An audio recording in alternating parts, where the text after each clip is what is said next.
Saudi अरब में अमरीकी अड्डों पर ईरान के हमले क्या सऊदी अरब की बादशाहत के लिए बड़ा खतरा बनने जा रहे हैं।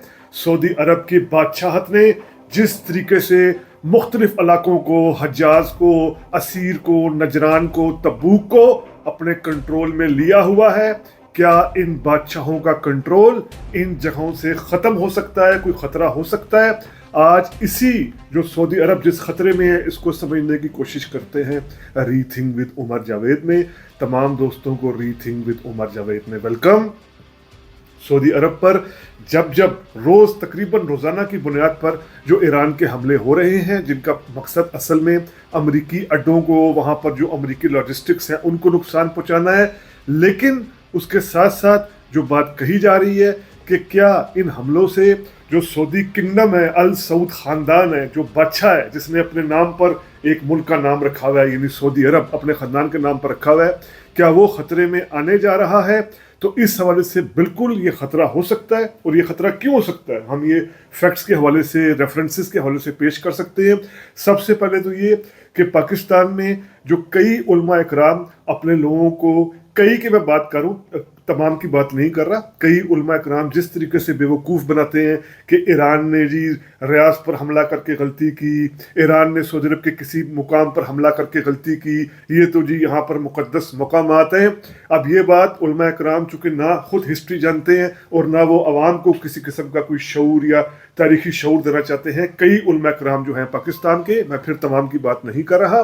तो इसमें सबसे पहले जो फैक्चुअल बात है समझने की वो ये कि मक्का और मदीना ये सऊदी अरब का हिस्सा शुरू से नहीं थे, बल्कि इस पर 1924 में जो अब्दुल अजीज़ थे, पहले जो सऊदी बादशाह थे, इन्होंने मक्का का कंट्रोल किया था, मक्का पर कब्जा किया था।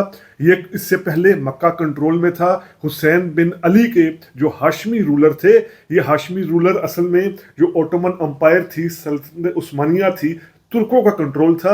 इसके गवर्नर थे हुसैन बिन अली और 1924 में इनसे जंग करके कंट्रोल किया था। फिर जो अब्दुल अजीज बिन इब्न सऊद थे, इन्होंने मक्का का कंट्रोल लिया।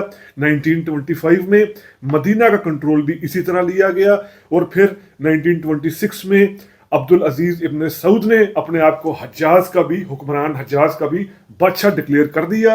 यानी फिर उसके बाद 1932 में जो ये आज का सऊदी अरब है ये बना, तो इसमें मुख्तलिफ इलाके अपने कंट्रोल में रखे गए जिन पर कब्जा किया था खुद अल सऊद खानदान ने, जिसमें कहीं ना कहीं ब्रिटिश की भी इंडायरेक्ट हमायत हासिल थी।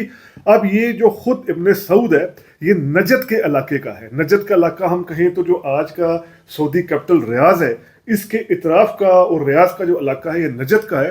तो इसलिए ये नजदी ख़ानदान है जो आज का सऊदी बादशाह फैमिली है, नजदी है। और इन्होंने इस नजदी ख़ानदान ने मुख्तलिफ इलाकों पर कंट्रोल करके एक नाम दिया हुआ है सऊदी अरब का, जिसमें हज्जाज भी शामिल है। अब यहाँ पर दो बड़ी गेमें जो हक में गई शुरू से ही सऊद ख़ानदान के, वो क्या थी। एक तो ये कि सऊद ख़ानदान ने बड़ा चालाकी के साथ एक अलाइंस कर लिया जो मोहम्मद इब्न अब वहाब थे, इनके साथ, इनके फॉलोअर्स के साथ, जहाँ से लफ्ज़ वहाबी आया है। और ये मोहम्मद इब्न वहाब के साथ अलाइंस करके अल सऊद जो बादशाह थे, जो किंग्स थे, जो ट्राइब था, इन्होंने ये कहा कि हम कंट्रोल रखते हैं, सियासी कंट्रोल हमारा होगा, जिन जिन जगहों पर हम कब्जे करेंगे वहाँ पर हम आपकी जो आइडियोलॉजी है इसको वहाँ पर इम्प्लीमेंट कराएंगे। यानी एक अलाइंस बना इब्न सऊद का और जो अल वहाब के मानने वाले वहाबी थे। ये अलाइंस आज तक चल रहा है सऊदी अरब में। आज भी सऊदी अरब में जिन लोगों को अल अस शेख कहा जाता है वो असल में मोहम्मद इब्न अब्दुल वहाब की ही फैमिली में से हैं। और अभी भी जो सऊदी अरब में अहम मजहबी पोजीशंस दी जाती हैं, जैसे ग्रैंड मुफ्ती की पोजीशन हो, सीनियर स्कॉलर्स हों, मिनिस्टर्स हों इस्लामिक अफेयर्स के, वो सब मोहम्मद इब्न वहाब की फैमिली से ही आते हैं, जिनको अल अस शेख फैमिली कहा जाता है।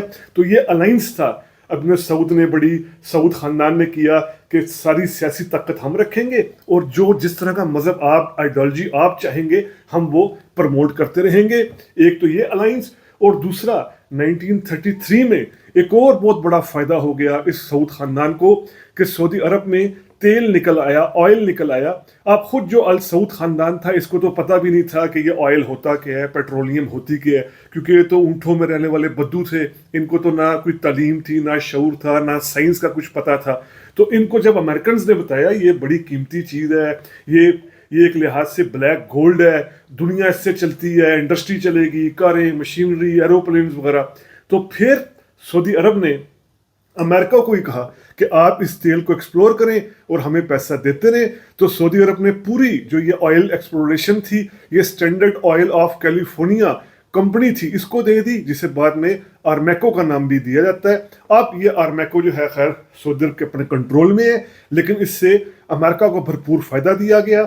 इसके बदले में सऊदी अरब ने क्या लिया? इसके बदले में सऊदी अरब ने 1945 में, ये बहुत हिस्टोरिकल पिक्चर है, इमेज है, आप भी देख सकते हैं, 1945 के अमेरिकी सदर जो रोजवेल्ट थे, ये माहिदा कर रहे हैं इब्न सऊद के साथ, यूएस एक नेवी के क्रूज में बैठकर, जिसे यूएसएस क्विंसी क्रूज भी कहा जाता है। ये माहिदा क्या हो रहा है अमेरिकी सदर और सऊदी बादशाह के दरमियान कि सऊदी अरब हमें तेल देता रहे, हम सऊदी अरब को प्रोटेक्शन और सिक्योरिटी देते रहेंगे, क्योंकि अमेरिका को भी पता था कि सऊदी अरब एक बड़ी गैर फितरी सी रियासत है। ये नजदी बादशाह खुद बैठे हुए हैं, और नजदी बादशाह फिर हजाज के इलाकों में, तबूक के इलाकों में, शियाओं के इलाकों में भी अपना कंट्रोल और कब्जा करके बैठे हुए हैं। अमेरिका ने कहा आप बेफिक्र हैं, हम आपको बैक करेंगे, आपकी सिक्योरिटी मुहैया करेंगे। सऊदी अरब को 1945 के बाद कई तरह के खतरे भी आए, अंदरूनी खतरे भी आए, जैसे सऊद खानदान के लिए बहुत बड़ा चैलेंज था 1979 में, जब मस्जिदुल हराम पर, मक्का में मस्जिदुल हराम पर कब्जा कर लिया गया था, और ये कब्जा छुड़ाने के लिए सऊदी अरब को फिर सऊद खानदान को बड़े जतन करना पड़े थे। इसके अलावा सऊद खानदान के लिए बहुत बड़ा खतरा, जो अब पहले भी था अब मजीद बढ़ सकता है, वो वहाँ की 10 से 15% जो शिया पॉपुलेशन है, जो कतीफ और दमाम के इलाकों में है। ये दमाम के इलाके वो जहाँ से तेल निकलता है बहुत ज़्यादा, इन इलाकों में जो ये शिया आबादी है, ये सऊद ख़ानदान के इक़्तिदार को, बादशाहत को नहीं मानती, शाही निज़ाम को नहीं मानती, इनकी आइडियोलॉजी को नहीं मानती। ये बहुत बड़ा ख़तरा रही है, और अब ईरान के ख़तरों के बाद ये बहुत बड़ा ख़तरा बन भी सकती है। जो शिया मेजॉरिटी है 10 से 15%, अब जो सऊद ख़ानदान है, सऊद बादशाह हैं, ये एक और क्या बहुत बड़ी गेम करते हैं कि जिस वजह से सऊदी अरब में कभी इनकलाब नहीं आता, कोई तहरीक नहीं फूटती, इन अयाश बादशाहों के ख़िलाफ़ जो इतने बड़े पैमाने पर अयाशी कर रहे हैं, किस तरह की ज़िंदगियाँ गुजार रहे हैं, यूरोप, अमेरिका, दुबई में, स्विट्ज़रलैंड में, जिस तरह के इनके आलीशान मकानात हैं, पैलेसेस हैं, इनकी अयाशी है। सऊदी अवाम इनके ख़िलाफ़ बाहर क्यों नहीं आती? असल में सऊदी अरब की आबादी सिर्फ 2 करोड़ 10 लाख है, जो खुद सऊदी सिटीजन्स हैं। अब इनको मुतमईन रखने के लिए सऊद बादशाहत क्या करती है कि तमाम government jobs in Saudi citizens को देती है। इन सऊदी सिटीजन्स के लिए जो घर होते हैं वो सब्सिडी पर दिए जाते हैं, इनको लोन्स, आसान लोन्स दिए जाते हैं, बिजनेस कर सपोर्ट दी जाती है।